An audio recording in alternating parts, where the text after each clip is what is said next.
Hey guys, and welcome back to a brand new episode of Now Showing with John and Cam. And today we are bringing you a fan-inspired or requested episode, which is going to be our top 5 horror remakes of all time. Now, over the years there have been so many remakes, not just in the horror genre, but in movies in general. Unfortunately, a lot of times the bad outweigh the good. We're fans of remakes. It's nice to see some of our favorite classics get talked about or being brought back to the forefront, but sometimes, man, the direction they take these movies really bogs them down and leaves you saying, oh, I wish they would have never touched that classic piece of art. But we're going through all of the rubble, all of the pile of remakes that have just been getting pushed out year after year, and we are going to choose what we feel to be our top 5, and I'm going to start us off today. I want to begin with a few honorable mentions, because when putting this list together, there were some that I knew right off the bat that had to be on there, but trying to crunch it down to 5, I was like, wow, there are actually more good remakes than I thought there were. So just a few shout outs. Number 1, 1990s, Tom Savini's Night of the Living Dead.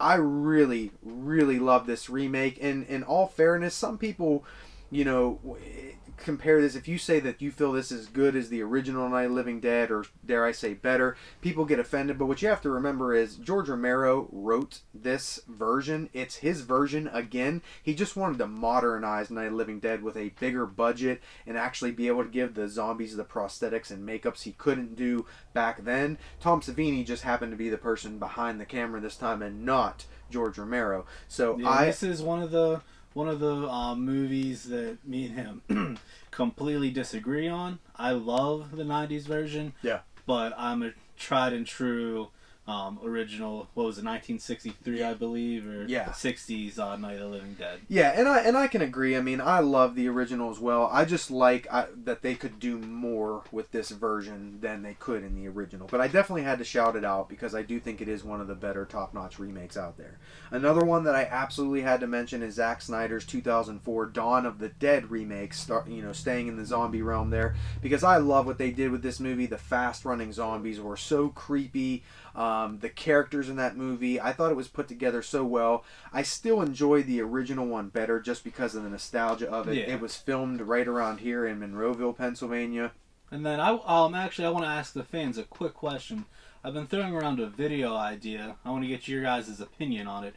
What would you think of us doing a video on the evolution of zombie films, from like the slow moving into the fast moving, and even stepping back into like the white zombie, just kind of see how zombie movies have gotten to where they are today? That's a good idea. I like that a lot, so definitely let us know in the comments if that's something you would like to see. And then another honorable mention, this one, honestly, if I could do a tie at number 5, this would go in the tie at number 5, because it was very hard for me not to put it in, and that is 2006's Alexander Aja's The Hills Have Eyes remake. This remake is, in my opinion, better than the original Hills Have Eyes. The original Hills Have Eyes, of course, created by the late, great Wes Craven.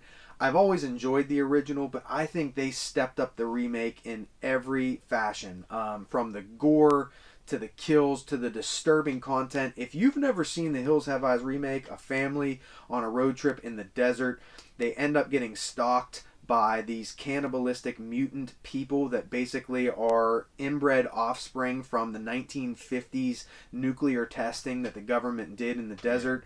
And not only do these people hunt them and stalk them, but they kill them, they eat them. It is an extremely dark and hard movie to watch, but they nailed it in every aspect. I love this movie, and it was extremely difficult not to put it on my list. But with that being said, I had to throw out a few honorable mentions.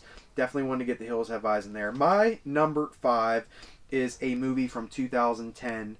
And in my opinion, leaps and bounds better than the original, which is why it beat out The Hills Have Eyes. Because like I said, I think The Hills Have Eyes is better, but just a little bit better. This movie, I think, is leaps and bounds better than the original. As a matter of fact, I don't even like the original. And that is 2010's The Crazies.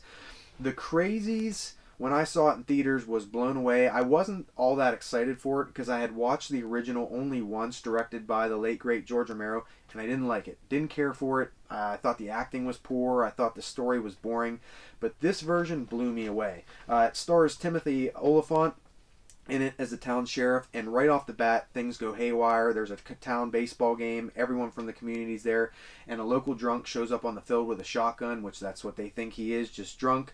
But all of a sudden he gets ready to start opening fire, and the sheriff has to put him down. And from then on, things just keep going on a downward spiral as many people in the town start becoming infected with some mysterious virus that makes them crazy and wanting to kill people. And even their image, their skin, their flesh starts to change. They almost start looking zombie-like. Yeah. And this is a thrill ride from It's start intense. to finish. Yeah, It never lets up. The acting's phenomenal. Even the sheriff's deputy, I forget the actor's name that plays his friend. I believe the character in the film's name is Dwight. I love that character. And from start to finish, you can't wait to see what's going to happen. And on top of all the crazy people, you also have the government coming in, taking over the town, killing people, and basically planning on killing everyone there to stop this thing from spreading. So not only do you have to survive the crazies, but you've got the government on your back as well. I'm telling you guys, if you've never watched this, I'm not a fan of the original, but the remake will blow you away. This, in my opinion, had to go top 5 all time. All right, so I can definitely agree with that.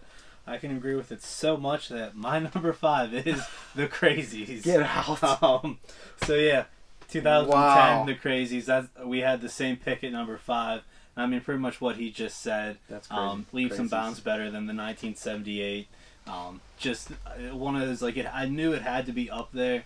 It would definitely be top 10, because the way I do my list, I do a top 10 list. That way I can kind of see where everything's really going to fall in. It kind of makes making like a top 5 a little bit easier. And like I just had to include it just because of how intense, edge of your seat the entire movie, keeps you interested. The effects, just everything. I mean, it's definitely a top 5. If you've never seen it, it's one that I highly recommend seeing. So That is crazy. Crazies. and like we had that at number 5. And we always say this, like we literally We don't look. We don't look at each other's lists. Like we just go back and forth. And believe it or not, these videos that we do, it's a one-shot thing. Like, so it's all fresh. It's crazies. That is both not. I mean, the fact that it would be on both of our lists is one thing. I mean, it's still rare, but the fact that it's the same number too. Come on. Now.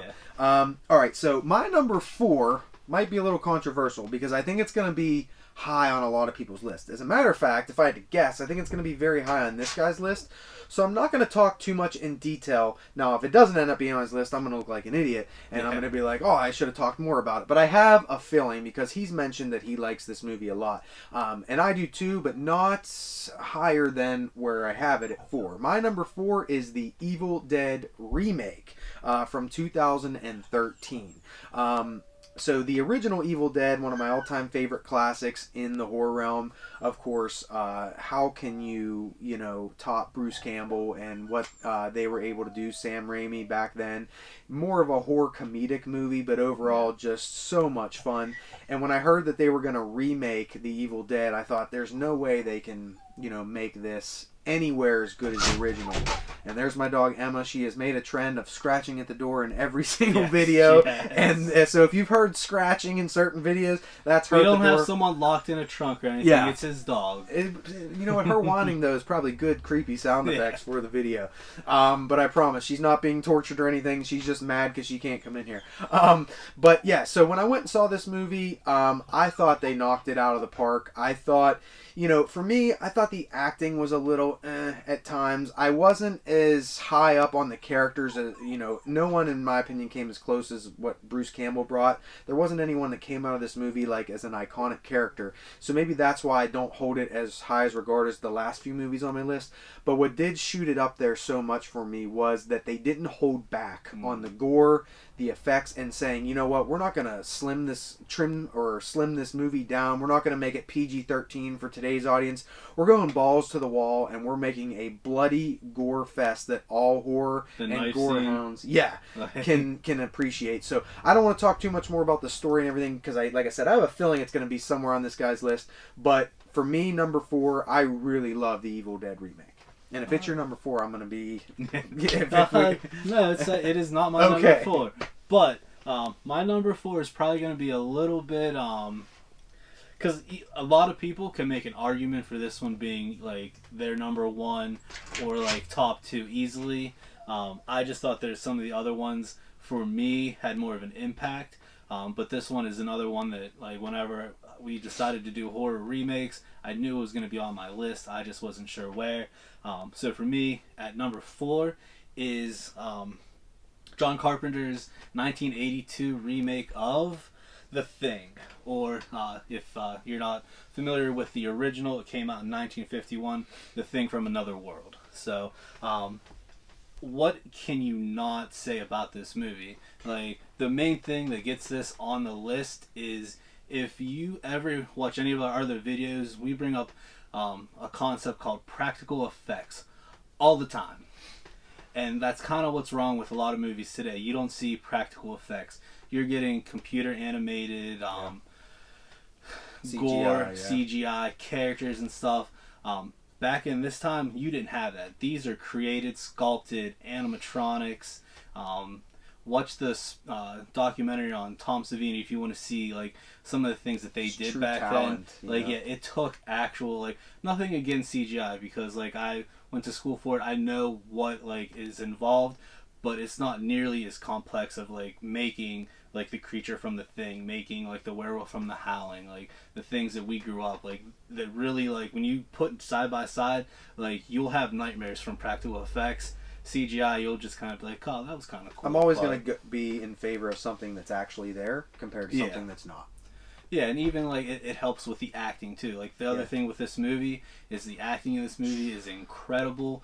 This is one of those, like, if you've watched enough of those videos, I'm normally the person that's like, how dare you do a remake? Like, the original, that's what it is. Like, don't touch it. Like, it should be that.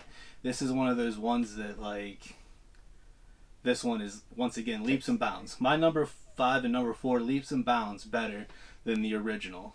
Once again, I can't, if you've never seen, like, this movie and you're not really sure like what good practical effects are, like, this is the movie I tell you, like, you should watch it to really see, and you'll understand exactly why we love practical effects over anything else. Absolutely. So yeah, my number 4 is The Thing, which is actually based off of a novella by John W. Campbell, Who Goes There, which, just real quick, I'm sure a lot of you have seen that they're going to be coming out with like a prequel reboot once again, which I'm actually kind of interested in. I'm a little worried because of what I just told you. I have a sinking suspicion that we're going to see a lot of CGI, which is going to ruin it. But the one thing that I'm really intrigued, though, that I still want to watch it even if it is completely CGI. I'm a big fan of story and lore and like background, and they had found a 47-page manuscript from John W. Campbell, and a lot of that is going to be getting put into this movie, so you're going to get some more background on the actual characters and supposedly some more background on the Thing. So I'm really intrigued on that aspect of it. I don't really, honestly, I'm going to say right now, I don't have high hopes for this movie. I'm kind of like 60-40, it's going to be shit to it's going to be good. But I just want to see, like, I'm interested in the elaboration on the actual story of it. Absolutely. Yeah, great pick there. My number 3 we're going into now is a film from 2001. I talked about it on our video we just did when we named our favorite movie of each year since we were born. So if you haven't checked out that 3-part special, definitely do so. This movie was actually my favorite movie of 2001, and that is 13 Ghosts. 13 Ghosts is a remake from the 1960 William Castle version. The 1960 version is more of a horror comedy. It's about, once again, a family that inherits a big mansion, and when they go in there, there are these spooky ghosts, and they wear these big goggles to be able to see them. But the original's more, like I said, on the comedy side. It's kind of cheesy. You don't really see a lot of the ghosts. There's floating objects. I mean, it was 1960. Yeah. The remake takes everything and takes it up 100 notches. This version is just flat out awesome. And this movie gets shit on too. It does. Like, certain people I talk to love it. Some people don't. I don't understand how you couldn't like it unless you're just not a fan of horror movies. And in like, general. what I don't understand is, like, when I say it gets shit on, it gets shit on. Like, even if like you don't think the story is like good, like the effects, not to like steal your thunder, but like the effect, like it's still an enjoyable movie just to like watch. Like it, Absolutely. And once again, practical effects, the makeup and practical effects of the ghost in this movie, the 13 Ghosts, are phenomenal. Some of the coolest looking ghost monster creature effects that you'll ever see in a movie. From the jackal, the juggernaut, the hammer, the torso, the mother and the loving child, the burn victim. didn't they the torso? Didn't they get like An actual amputee to play the role? Yeah, and I mean, they go all out here. The violence in this movie, there's a lot of carnage and mayhem. Great acting. Matthew Lillard, Tony Shalhoub's in this. Shannon Elizabeth's in this movie as well.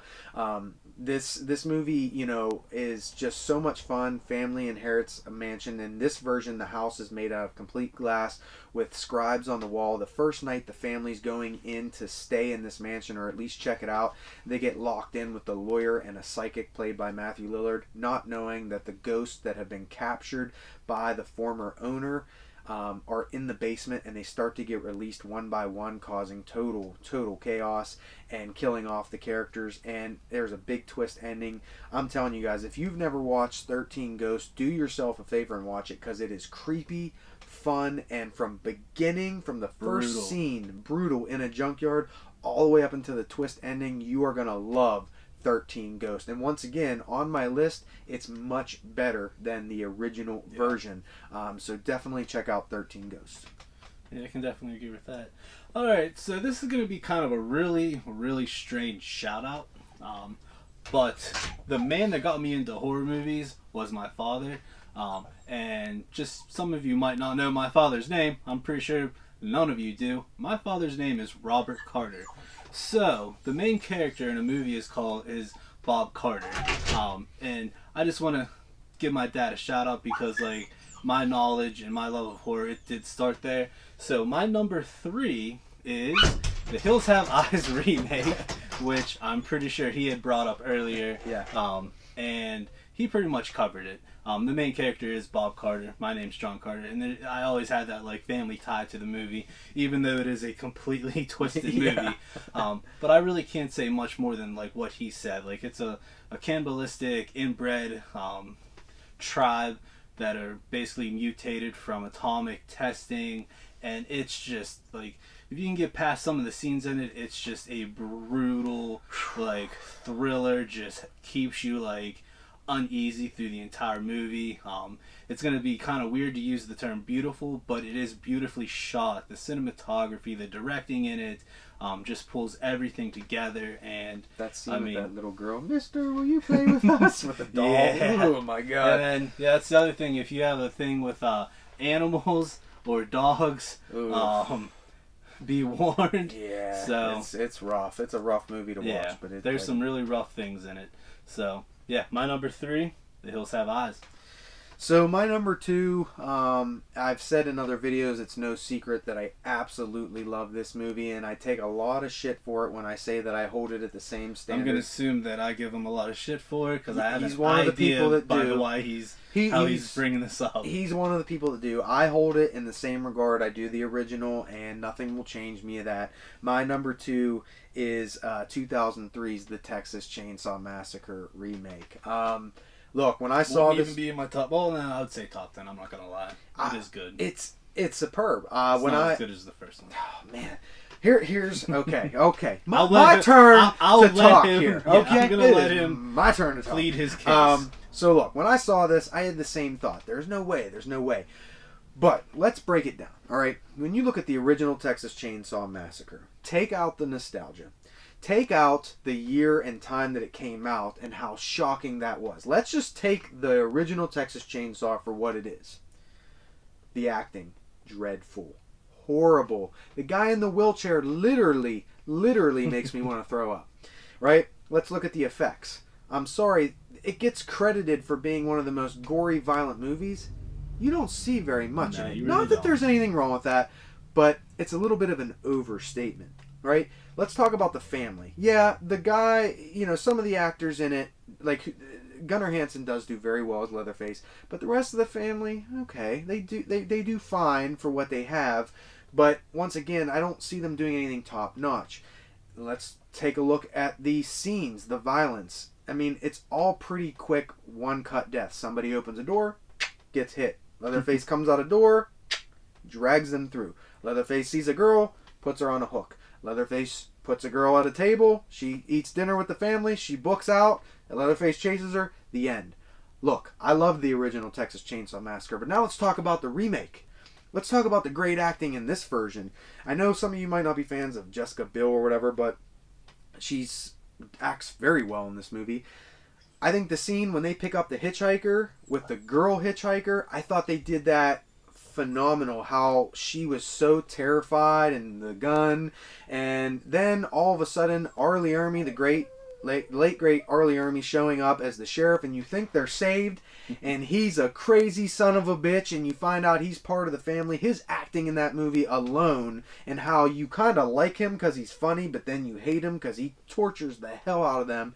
And them getting brought back. Let's talk about the first time you see Leatherface with the old grandfather hitting his cane off the ground in the wheelchair while Jessica Biel and the other guy standing there like, what is he doing? And all of a sudden you find out he's summoning Leatherface, and that door swings open and he comes out and he starts chasing them through the yard, and the one guy falls and Leatherface comes around through the clothes line and sheets and just slices his leg right off. Right? Steps in the bear trap. Bear trap. I mean, the amazing torture, everything that the characters have to go through. Leatherface cutting off Eric Balfour, the actor's face, and wearing it who's Jessica Biel's boyfriend in the movie, and chasing her while he's wearing his face. All the battles that they have to go through, not only just against Leatherface, but the family. And then the whole ending chase scene that ends up at the slaughterhouse with Jessica Biel, and she's got to hide in the locker, and she comes out and starts hacking at Leatherface's arm, and then barely escapes at the end.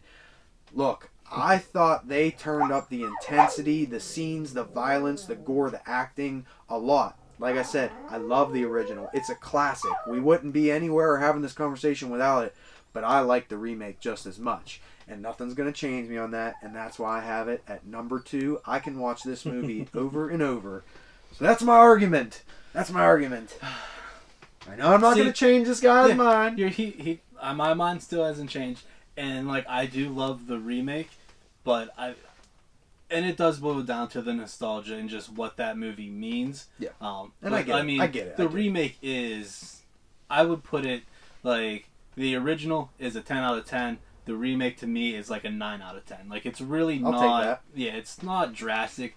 It's just those words can't come out that the remake is better. Nah, I can't do it. I can't even finish that statement.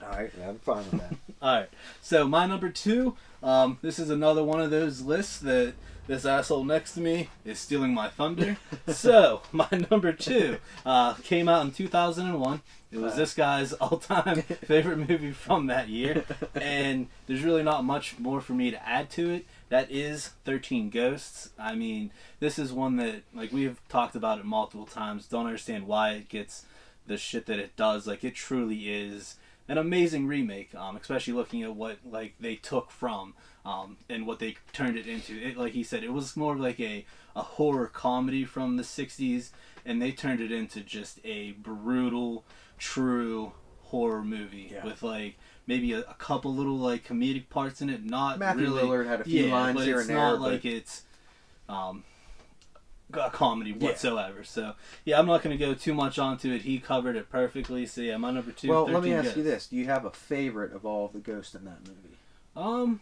Mine has to be the guy from the beginning, and I keep forgetting if he's the Jackal or the Jackal's the one that has the cage. Okay, so is he the Juggernaut? The Juggernaut's the real big one with like the bolts and. No, he's the Hammer. Oh no, you're right. That's the Hammer. So I think he is the Juggernaut. The Juggernaut's the one with like the long face. Now, at the junkyard in the beginning. That's my favorite. I always like the Jackal. The Jackal with the cage on? Yeah, absolutely. And if you And don't know what we're talking about, watch the movie, because I'm telling you, you'll love it. And then the other thing that I have to say is, do you remember the death scene, which I want to say it's the lawyer? Yeah, the fallen princess and the glass. The yeah. Yep. That's where I knew you were going. Yeah. Absolutely. Yeah. Awesome. All right. So we're at number 1. Right? Yeah. We are at number 1. Okay. So before I say my number 1, I do want to shout out one other movie very quickly, and it's not a movie that was going to make my top 5, but it is a movie that gets a bad rap, and I want to mention it because I really enjoy it, and that is 1988. Nightmare on Elm Street? Oh God, no, no. We don't talk. We don't speak about that remake. That never happened. No, it's 1988's The Blob remake. That's a fun. Yeah, ass movie. when I was looking up like movies and trying to figure this, that popped up, and I was like, I forgot about how. And the reason I thought about that movie is because I was looking at Scream Factories, and they recently came out with The Blob on Scream Factory. Once again, has amazing cover art for the Blu-ray. And I was like, you know what? I wouldn't put that in my top 5, but that is such a good, fun 80s horror movie. So check it out. I'm not going to go on a tangent about it, but I had to mention it because it's such a fun movie. But my number 1, this one was pretty much a no-brainer for me. It's a movie that was already talked about here tonight, and this gentleman had it on his list. So I'm not going to hesitate on it. It's 1982's John Carpenter's The Thing remake. See, I told you like you could make an argument for it being number 1. Yeah, it is the greatest sci-fi horror movie ever created, in my opinion. I even hold it above Alien. It's baffling to me, and I still can't comprehend the fact that this movie flopped at the box office and literally almost made John Carpenter want to quit making movies because he was so depressed over how bad this movie did. Didn't even make its budget back.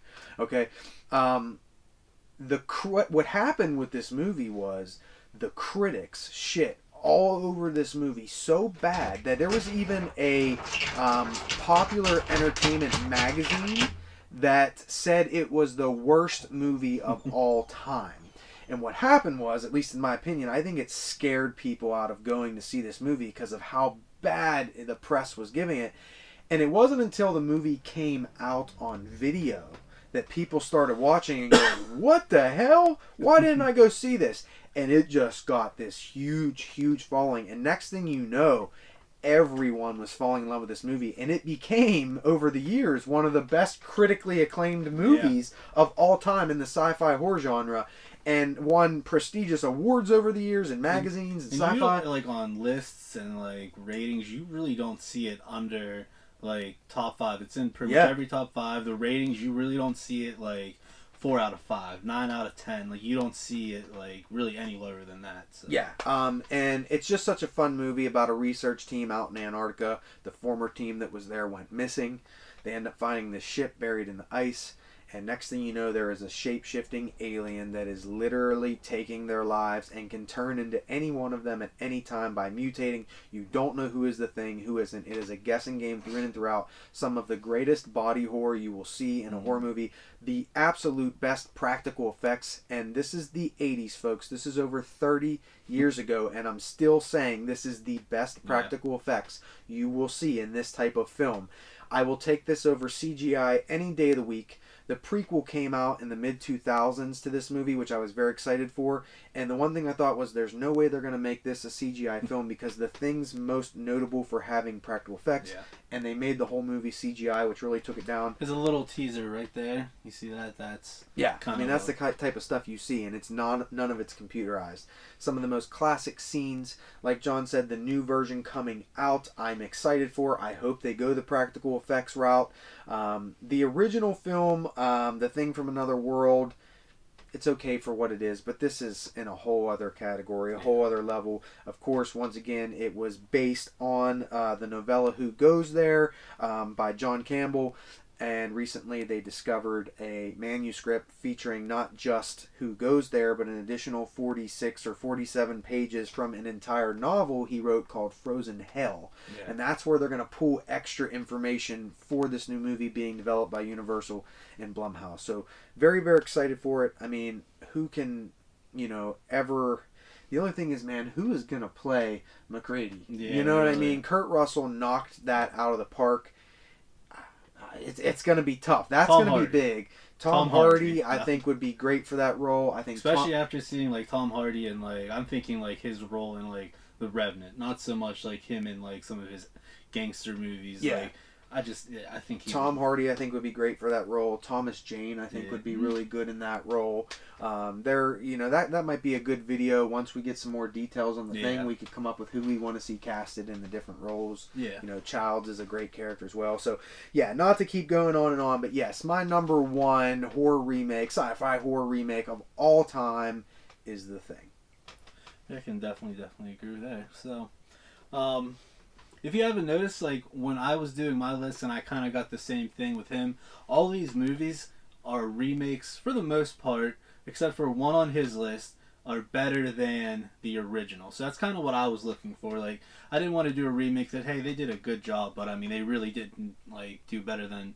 So the one on my list that the original I still think is a lot better, but as far as taking what the original was and making it somewhat different and um,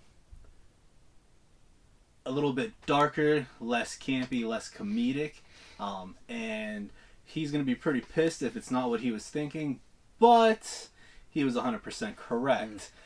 My number one is the 2013 Evil Dead remake. It was pretty much a no-brainer for him, honestly, because I've often said that I consider this to be the greatest remake in the horror genre, just for what they did. The original with Bruce Campbell, I still like it better. Just it's the nostalgia. It's the Bruce Campbell's character. The more like they did practical effects in both. In the original, it just kind of had that little more like over the top. I don't want to say comedic, but there was a little more over the top nature to it, and that's what they kind of got rid of when they were doing this one. And they didn't just completely like take the original and this is what we're doing. We're just going to modernize it, use like today's technology, make it look crisper, make it look a lot better. They kind of took bits and pieces. They took the Necronomicon, they took the cabin in the woods, but they changed some of the story around. It wasn't Bruce Campbell, it was a girl. It's been a while since I've honestly seen it, so I'm a little fuzzy on the actual story aspect of it. The reason that I picked it and the reason that I always bring it up as an amazing remake is, like I said before, what they did.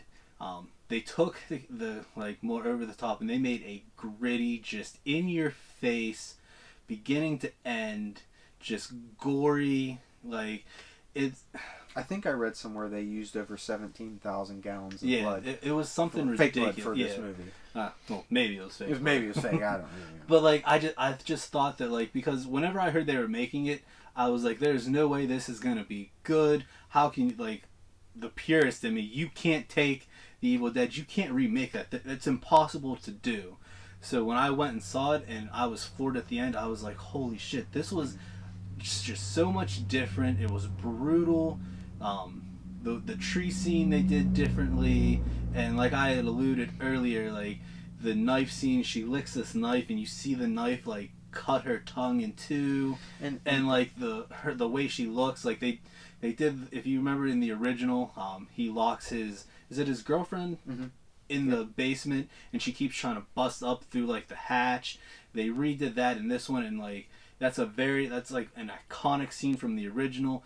And I was a little like, how are you gonna redo that? Like, cause that's what I hate when they do remakes and they take iconic scenes and they try to like one up it or redo it.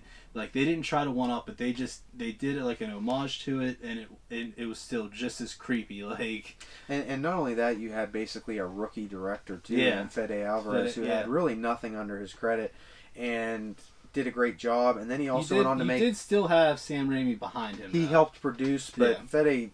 Even in Sam Raimi's words, it was his show, and he even went on to make Don't Breathe after that, which was another fantastic horror movie, and we got a sequel coming to that too, but that's on a different note. But yeah, it's a good. I really agree. For what it was, like I remember just thinking how brutal and just beautifully. Like I hate using the word beautiful, but like my background in like cinematography and that kind of stuff, just the way that they cut it, like the color palette choices, everything in this movie just. And just on another creepy note too, his number 4 in this countdown was The Thing, which was my number 1. My number 4 was Evil Dead, which was his number 1. So yeah, I'm pretty sure. Like real quick, let's see. Other than everything we both talked about, basically. Other than The Hills Have Eyes, which he was brought it up. He brought it up as an honor. Like we literally 4 out of 5 were the exact same. And it's not like there wasn't anything else to work with. Yeah, you that's have the the thing. Amityville Horror remake. You have there's a ton. Friday the 13th remake. The Grudge. You have House on Haunted Hill. Invasion of the Body House Snatchers. of Wax. I mean, there's a ton Bloody of Valentine. horrible It's not like there was ones. only That's the 10 thing. movies to pick from here, so it's pretty Yeah, crazy. there's a lot. But it shows you that those movies have to be good for two people who didn't grow up as friends watching these together. We only met in the last couple years, so these are movies that we saw at completely separate times in our life, and they mean that much. Yeah. So, and these are ones that are better than the original. Like, that's what I was looking. There was other ones that, especially Texas Chainsaw. Yeah, there's a lot of there's a lot that we didn't mention that a lot of people could make arguments for. So. Yeah, but yeah, another really fun list to do. And guys, please, when you watch us in the comments, don't hesitate to let us know whether you agree, disagree. Put your top 5 because we always like seeing if you are similar to us, completely different. We like all. Love ends the of comments spectrum. that he's crazy about Texas Chainsaw. Come on, somebody's got to agree with me out there. At least that you tie it with it. But regardless, also guys, please, if this is your first time watching, please subscribe if you haven't to the channel already, and most importantly, hit like on the video if you enjoyed it today. Thank you so much for joining us for another episode. We have more countdowns and fun on the way. You have been watching Now Showing with John and Cam. We'll catch you on the next video.